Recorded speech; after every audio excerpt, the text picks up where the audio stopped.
పెద్దపల్లి జిల్లాలో నిబంధనలకు విరుద్ధంగా మట్టి దందా జోరుగా సాగుతుందనే ఆరోపణలు వెలువెత్తుతున్నాయి. రాత్రి పగలు అనే తేడా లేకుండా వందలాది లారీల ద్వారా మట్టిని తవ్వి రియల్ ఎస్టేట్ వ్యాపారులకు తరలిస్తున్నారని స్థానికులు ఆరోపిస్తున్నారు.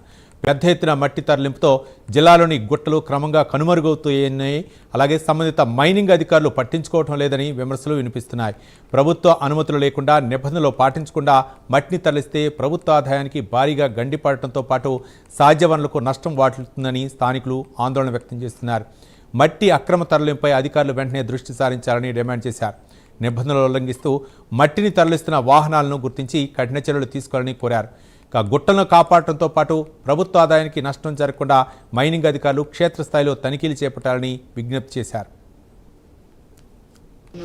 రాయపూర్ కానీ బొంపల్లి కానీ బసనగర్ కానీ ఇక్కడ దొరికే ఎర్రమట్టిని ఏదైతే వ్యాపారాల కోసము అధిక లోటుతో తరలించి దాన్ని అమ్ముకొని యశెత్తగా దాన్ని నమ్ముకొని డబ్బు సమకూర్చుకుంటున్న పరిస్థితి ఉంది. అధికారులు మాత్రము ముద్దు నిద్రలో ఉన్నట్టుగా కనబడుతుంది. ఎందుకంటే ఈరోజు రాగపూర్ గ్రామం నుంచి వెళ్ళి బొంపల్లి గ్రామం నుంచి వెళ్ళి విపరీతమైన మట్టి లోడ్లు తరలిపోతుంది. కానీ అసలు దానికి పర్మిషన్ ఉందా, దాని వెయిట్ ఎంత, అది ఎంత మొయ్యాలనే ఆలోచన కూడా లేకుండా అధికారులు చూసి చూడనట్టుగా ఉంటున్నారు.